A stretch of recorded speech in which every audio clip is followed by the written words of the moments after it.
Olá pessoal, bem-vindos ao nosso canal. Vamos para mais uma aula de física, dando continuidade ao conteúdo de ondas. A gente vai falar agora de um conteúdo bastante importante, bem legal, bem divertido, mas que a galera tem um pouquinho de dificuldade, que é o movimento harmônico simples. Mas antes de continuarmos, e você já se inscreveu aí no canal? Não se esqueça de inscrever, dá seu legalzinho se você gostou, se você achou o conteúdo relevante, clica lá no okzinho, lá no positivo, lá para ver se para o YouTube entender que é um conteúdo relevante para você, que ele pode distribuir mais. Mas sem mais delongas, vamos falar agora de um conteúdo extremamente relevante, que é a parte do MHS, Movimento Harmônico Simples. Primeiro, nós vamos entender o que é o movimento harmônico simples, o que é um movimento harmônico, né? A gente tem mais de um tipo de movimento harmônico. Vamos falar especificamente do MHS, do movimento simples, certo? Então tem algumas particularidades que a gente vai deixar claro e nos próximos blocos de aula a gente vai começando a definir algumas equações e algumas coisas mais legais. De início, gente, o que é um movimento harmônico? O que é uma oscilação? A gente vai falar de um movimento oscilatório, né? Um movimento que vai estar oscilando. Eu fiz um esqueminha aqui, aí você diz, professor, eu estou vendo um círculo aí. Isso é um movimento harmônico? É uma oscilação? Ou é um movimento circular? Veja bem, a gente vai analisar um movimento harmônico simples, uma oscilação, um movimento oscilatório, né?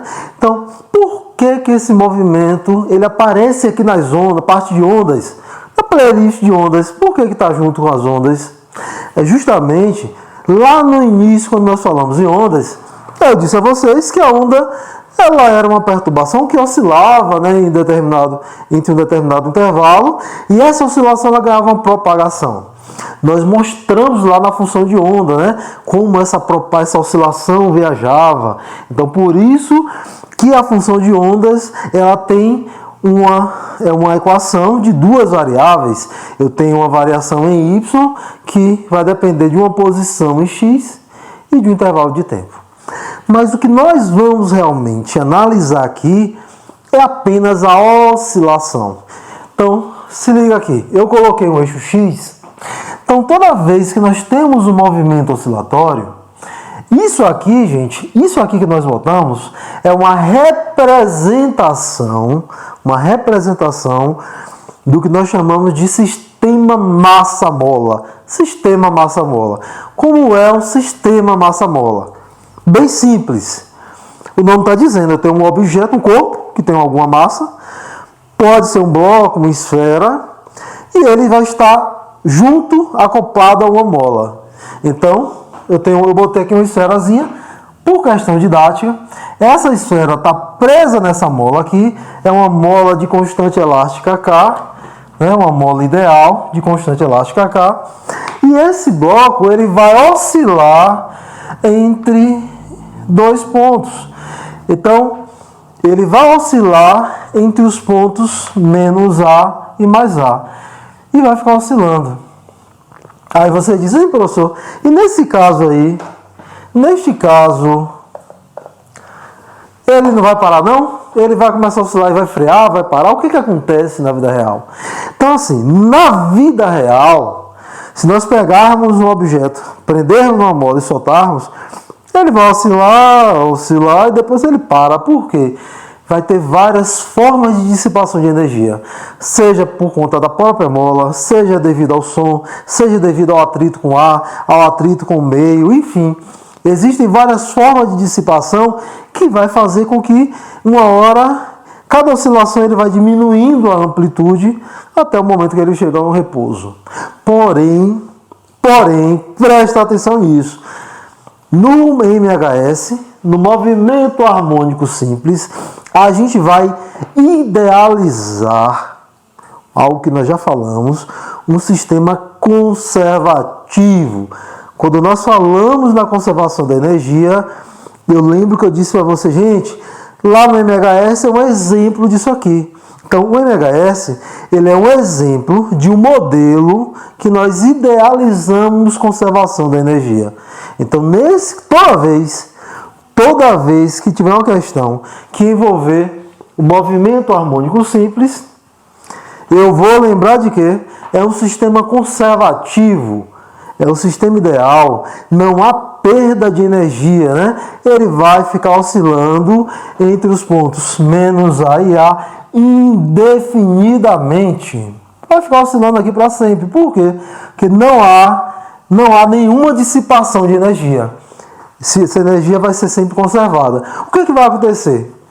Ele começa a oscilar e ele vai variando que a energia, ele vai convertendo a energia potencial elástica em energia cinética. Então, lembra, nós já falamos da energia potencial elástica, tem uma aula falando sobre isso, né? Da conservação da energia. Falamos da energia cinética. A energia cinética é uma energia que depende da velocidade. Energia potencial elástica é uma energia que depende de uma mola, né, de um elástico, em que eu armazeno energia potencial e vou convertendo em trabalho, né, em energia cinética. Isso nós já falamos. Dá uma olhadinha na playlist aí que temos aí aulas de energia potencial, conservação da energia. Você vai ver tudo isso. Porém, aqui nós vamos justamente usar isso aqui. A gente vai considerar essa transformação da energia em cinética, em potencial. Porém, eu vou falar mais para frente um pouco dessa energia. A gente vai falar disso aí mais para frente. O que é que você vai lembrar também desse movimento?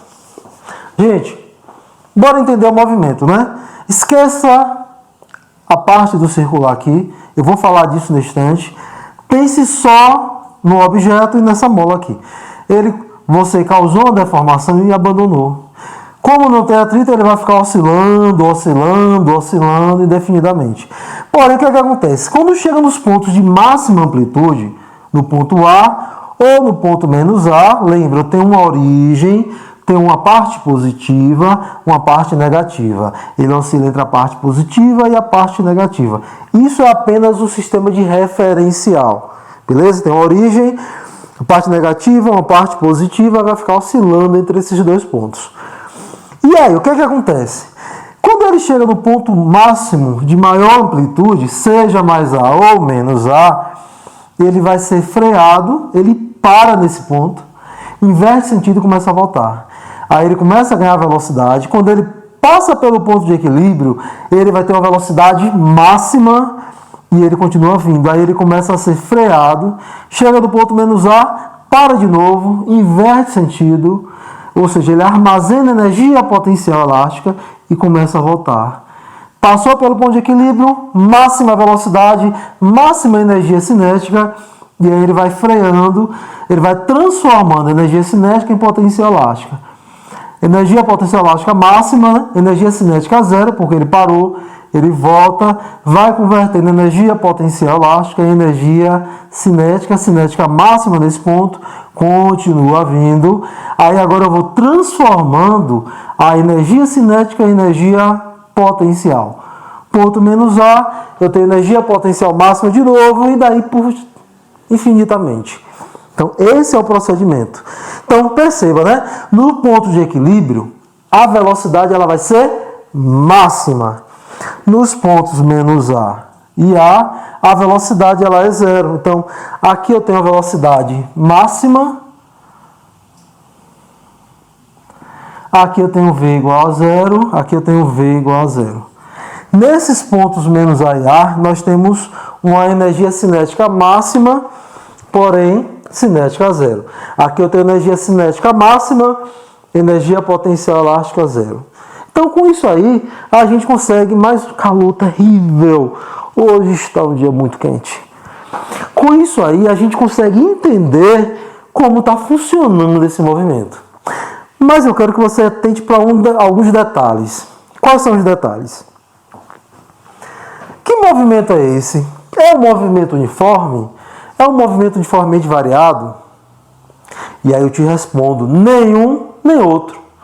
Ele não é uniforme porque a velocidade ela está variando. Porém, gente, perceba, quando ele vai aumentando a deformação, a força elástica, né, a deformação da mola vai aumentando. Então ele vai ganhando maior força elástica. Quer dizer que a força ela não é constante. Se a força não é constante, a aceleração também não é constante. Então perceba, nós temos três coisas mudando aí. Posição está mudando em x. Velocidade está mudando, né? Eu tenho velocidade máxima. Para cada ponto aqui eu vou ter uma velocidade. Cada pontinho desse vai ser uma velocidade. Quando chegar nesse ponto a velocidade é zero, então nós temos uma variação de velocidade. Mas além da variação de velocidade, se a força elástica é igual a kx, para cada valor de x, teremos uma força elástica. Se para cada valor de x eu tenho uma força elástica, quer dizer o quê? Que nós temos acelerações diferentes, já que força é massa vezes aceleração. Então, gente, para cada valor de x, nós teremos uma aceleração diferente. De novo, variação na velocidade, variação na posição, variação na aceleração.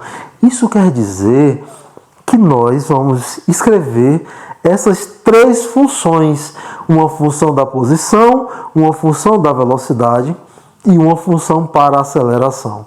Ô professor, por que já não coloca essas coisas tudo prontinhas? Não, a gente vai entender como funciona. É bem simples. Aí agora presta muita atenção no que eu vou falar agora.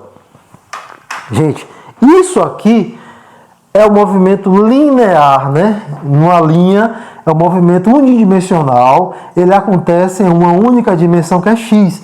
Ele não é um movimento circular. Ele é um movimento que acontece em uma dimensão x. O movimento circular ele acontece no plano. E você observa ele em duas dimensões. E aí você diz, professor, e para que esse círculo aí? Para que esse movimento circular aqui? E é justamente isso que nós vamos explicar agora.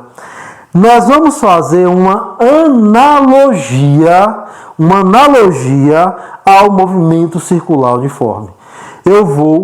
Uma analogia, para quem não lembra, é como se eu comparasse um movimento com o outro. Eu vou comparar algumas coisas do movimento harmônico simples com o movimento circular uniforme. Porém, as equações não são iguais. O que a gente vai fazer realmente é como se eu projetasse o movimento circular na direção de x. Eu vou fazer uma projeção desse movimento circular em x.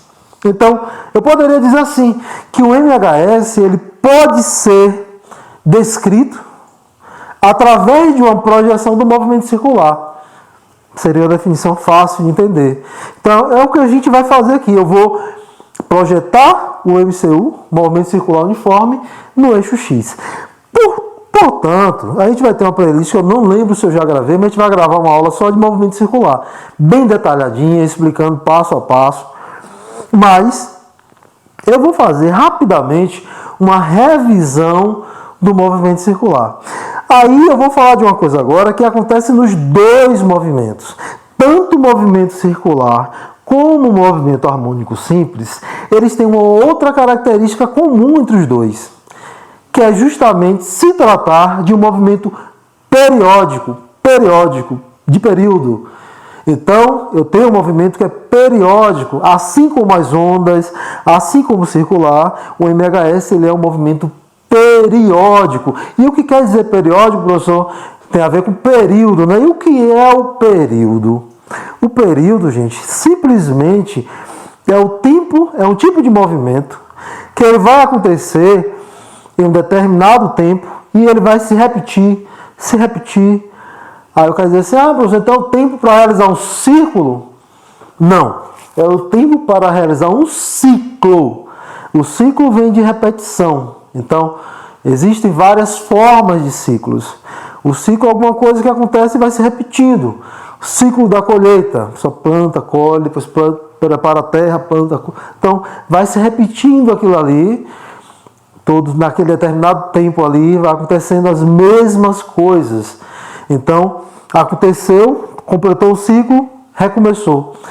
Exatamente aqui. Se eu começo a analisar um movimento, imagine, puxei o objeto, abandonei. Ele foi e voltou ao mesmo ponto. Foi e voltou ao mesmo ponto. Aí recomeça de novo, certo? Então, para ele ir e retornar ao mesmo ponto, ele gasta um período. Ele completou o ciclo. Se nós falássemos do movimento circular, perceba, se eu considerei aqui, ele vai e volta ao mesmo ponto. E nisso aí, quando ele vai e volta ao mesmo ponto, é como se eu estivesse oscilando também aqui, ó. Então, na circunferência, seria uma volta completa no círculo. Quando eu penso no MHS, eu estou oscilando. Se eu sair daqui do meio, eu vou, volto, retomo o mesmo ponto. Vou, volto, retomo o mesmo ponto. Então, toda retomada, ele completa um ciclo, ele gasta um período, por isso chamamos de periódico. E logo, está todo movimento periódico, temos uma frequência, né? Que eu já falei em outras aulas. A frequência e o período são grandezas relacionadas entre si. A gente diz que a frequência ela é o inverso do período, assim como o período é o inverso da frequência. Pela própria definição, o período ele é o tempo para realizar um ciclo. A frequência é a quantidade de ciclos em um determinado tempo, em um determinado período. Ou seja, para um Hertz, que é a unidade no sistema internacional, o que é um Hertz? É o tempo que vai ser usado para realizar a quantidade de ciclos realizadas em um segundo. Eu falei isso lá em ondas, logo na aula introdutória, nós dissemos o quê? Quando eu falo tantos hertz, quer dizer o quê? É a quantidade de ciclos que foram realizadas em um segundo. Pode ser mais de um, pode ser frações de oscilações. Então, eu posso ter menos de oscilação em um segundo. Então, isso seria a frequência. Beleza. É o movimento periódico, tem frequência e período. A gente vai definir como eu expresso essa frequência e esse período nesse movimento. A gente vai descrever quem é a frequência e quem é o período. Para a gente fazer tudo isso aí, nós vamos usar algumas equações do movimento circular uniforme. Eu vou fazer aqui, porém, a gente não vai demonstrar. Eu vou ter uma aula disso aqui, gente, uma aula de MCU, uma aula de movimento circular, que eu vou falar passo a passo de cada coisa dessa.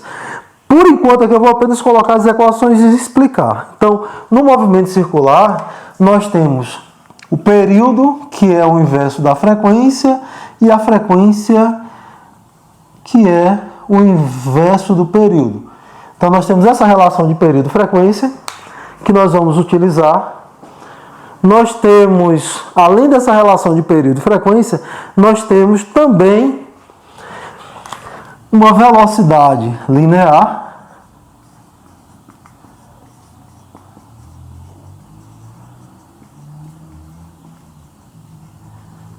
que eu vou explicar bem detalhadinho na aula de MCU, onde V pode ser escrito como 2πr sobre T, ou V igual a 2πrf. Nós teremos uma velocidade angular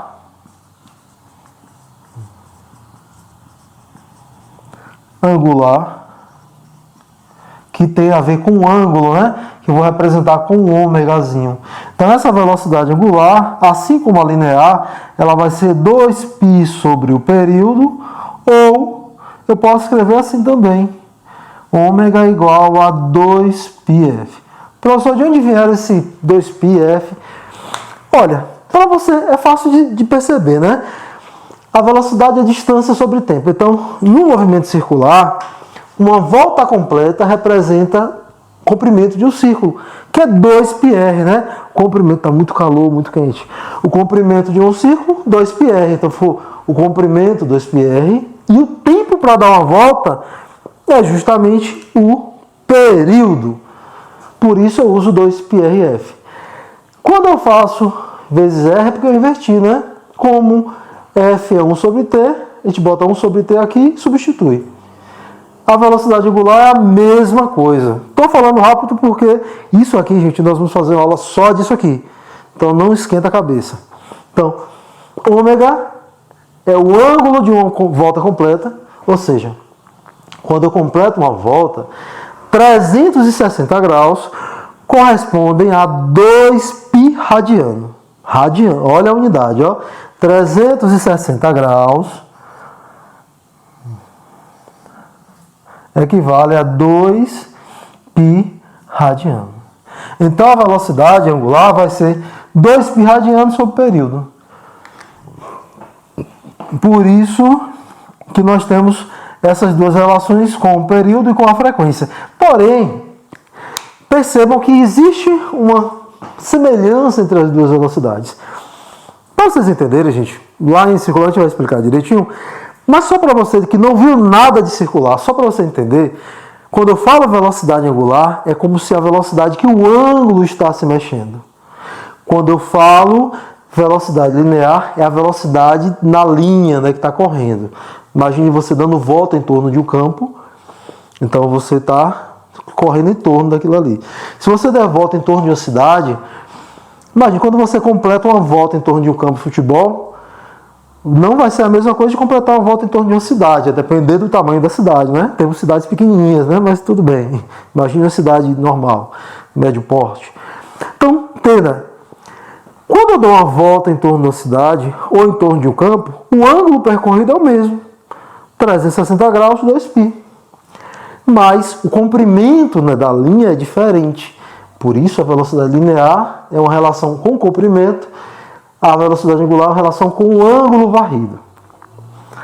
Perfeito, né? Então a gente viu essas duas coisas e aí a gente vai falar que existe uma relação entre velocidade linear e velocidade angular. Qual é essa relação?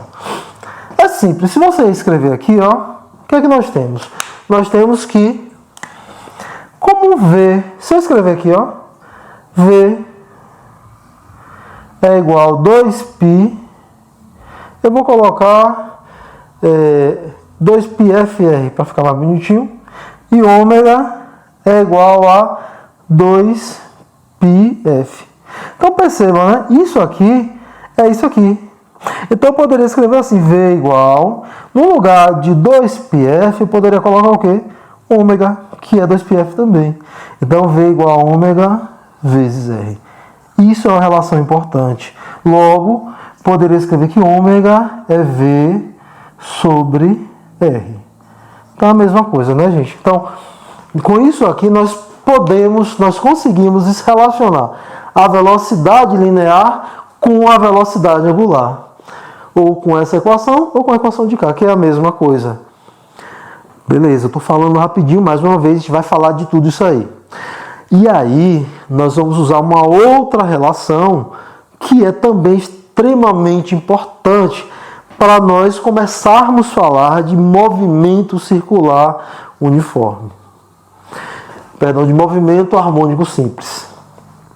Então, bora lá. Essa aula está só introduzindo os conceitos para nós começarmos a brincadeira na instante. Então, eu vou apagar aqui rapidinho. Fica ligado aí. Dando continuidade, a gente vai agora escrever uma outra equação que vai ser bem importante para nós iniciarmos o MHS. Qual é essa equação?